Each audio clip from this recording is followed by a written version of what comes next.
اعوذ باللہ من الشیطان الرجیم۔ قرآن پاک صرف اردو زبان میں، سورہ بقرہ، رکوع نمبر 8۔ اللہ کے نام سے شروع کرتی ہوں جو بہت مہربان اور نہایت رحم کرنے والا ہے۔ بے شک جو لوگ ایمان لے آئے ہیں اور جو یہودی اور نصارہ اور صابئی جو بھی اللہ اور روز آخرت پر ایمان لایا اور درست عمل کرتا رہا، وہ اپنی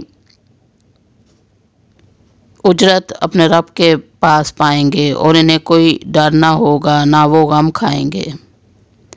اور جب ہم نے تم سے اقرار لیا اور تمہارے اوپر طور کو بلند کیا، جو چیز ہم نے تمہیں دی ہے اسے مضبوطی سے تھام لو اور جو کچھ اس میں ہے اسے یاد رکھو تاکہ تم پرہیزگار بن جاؤ۔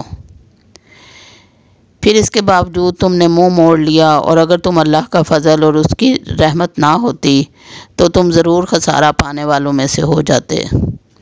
اور تم اپنے ان لوگوں کو تو جانتے ہی ہو جو سبت میں حد سے بڑھ گئے تھے، پھر ہم نے بھی ان سے کہہ دیا دھتکارے ہوئے بندر بن جاؤ۔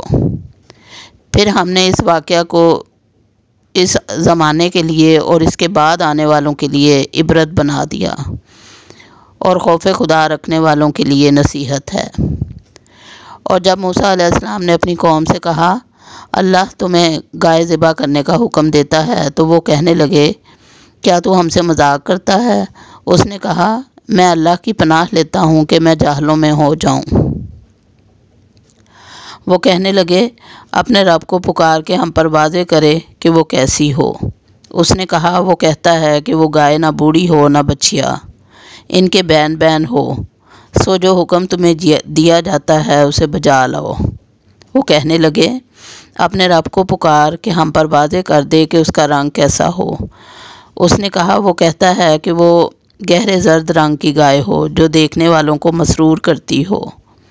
وہ کہنے لگے اپنے رب کو پکار کہ ہم پر واضح کرے کہ وہ گائے کیسی ہو، اس گائے نے تو ہمیں شبہ میں ڈال دیا ہے، مگر ہم انشاءاللہ ضرور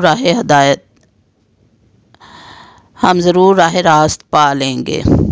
اس نے کہا وہ کہتا ہے کہ وہ گائے ایسی محنتی نہ ہو کہ زمین میں ہل چلاتی ہو اور نہ کھیتی کو پانی دیتی ہو، صحیح سالم ہو جس میں کوئی داغ نہ ہو۔